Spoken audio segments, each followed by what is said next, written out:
All right, seeing none, one of the discussion items that was brought up to be discussed tonight, that was not on the agenda, is the follow-up on the fine arts communication. Tim, that was you? You know, as our practice, I don't want to act like we're responding to people's comments, but I don't know about I talk to some people independently. I keep hearing things and reading things, and I scratch my head. I keep hearing we're devastating cutting a music program that, as far as I know, except for one AP class that 3 students signed up for, and we just could not justify. We've expanded the music program and the fine arts program this year, right? We added the musical. So there's a tremendous disconnect. No, the fall play. The fall play, I'm sorry. There's a tremendous disconnect between what we're hearing from music supportive people and what we understand. This is the second time somebody came up and said we encourage people not to take courses. I think we owe it to the board and we owe it to the community to, somebody said today we cut a class with 20 people. I don't remember us cutting a class of 20 people. I don't think you asked us to cut a fine arts class with only 20 people, but I think what we need to do is look into this, get the facts, what classes have we had, how many people been in them, what's different this year from last year.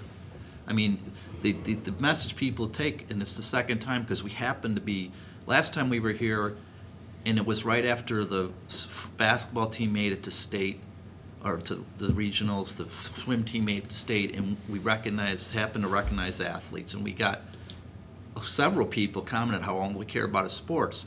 Catherine Cowell was here. We all know her name because she gets recognized 2 or 3 times a year, as all music people do, if they performed, and I'm sure some people here, if they've been in it. So there's a disconnect between what we're hearing and what we think we're doing.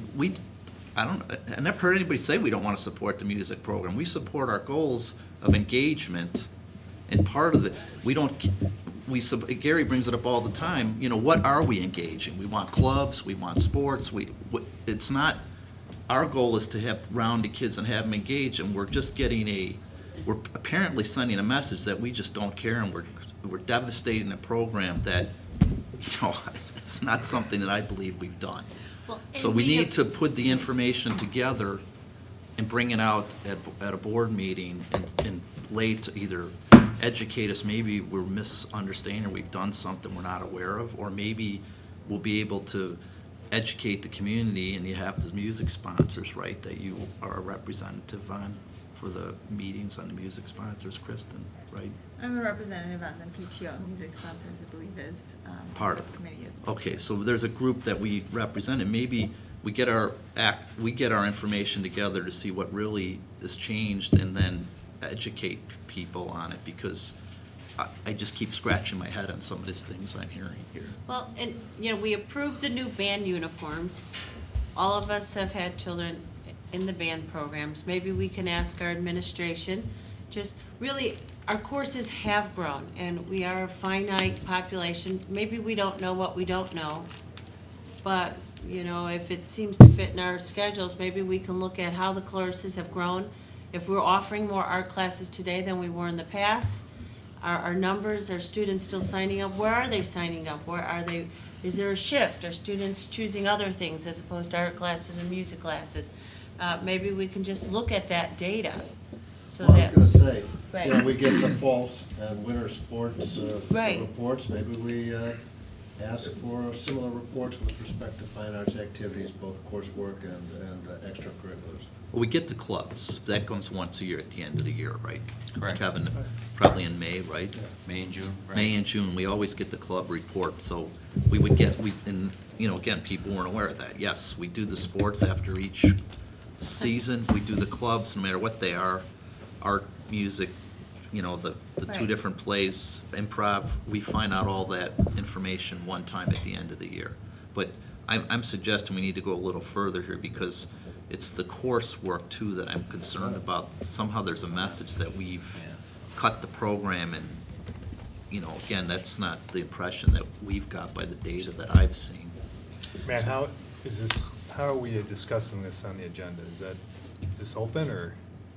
What do you mean? It's just the board discussing it itself. You're not voting on it or anything? Okay, no, okay, I just want to add anecdotally, I mean, I've had neighbors talk about this, and they basically say there's only one message out there, and in my opinion, it's totally distorted.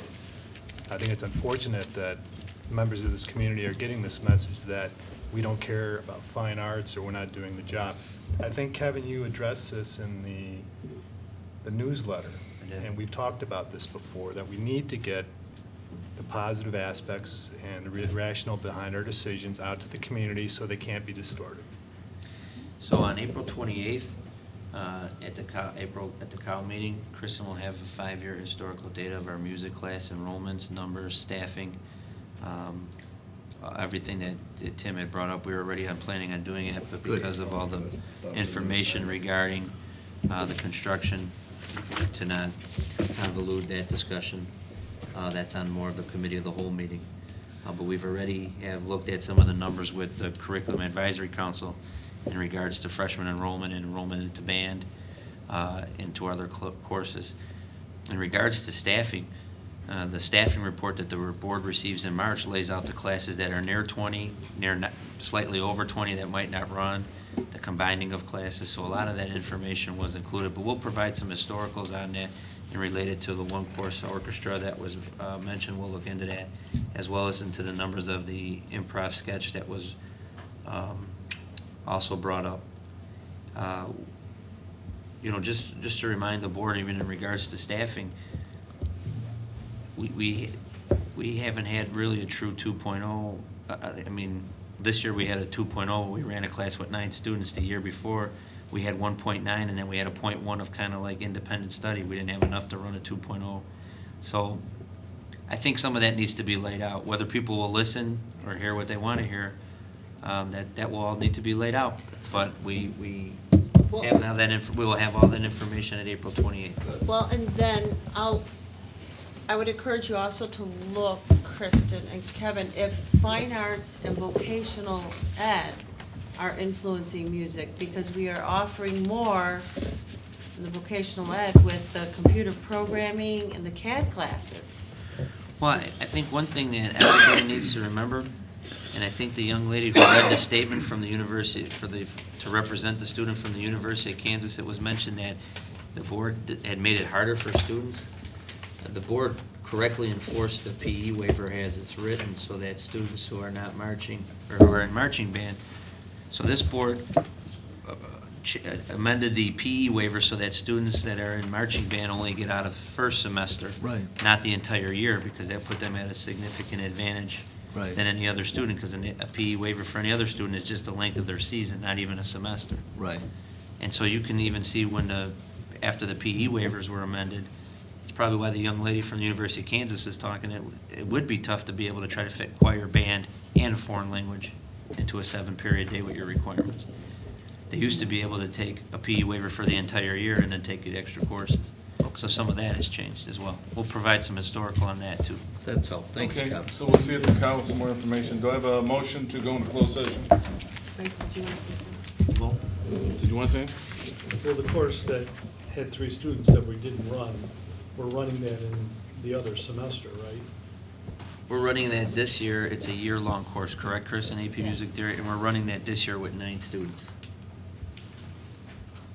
So it's not going to run right now. It's not slated to run next year Because it has 3 students. because it has 3 students signed up, but it will be offered again in the fall.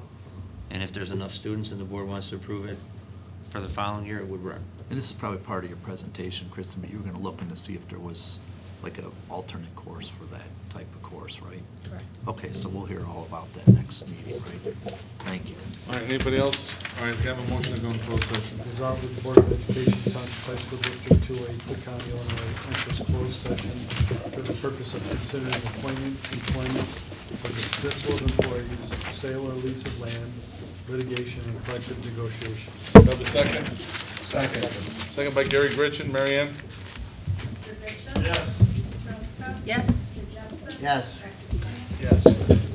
Yes. Mr. Welch? Yes. Yes. All right, it is right now 9:47. I'd like to start at 10 o'clock. Our closed session at 10 o'clock.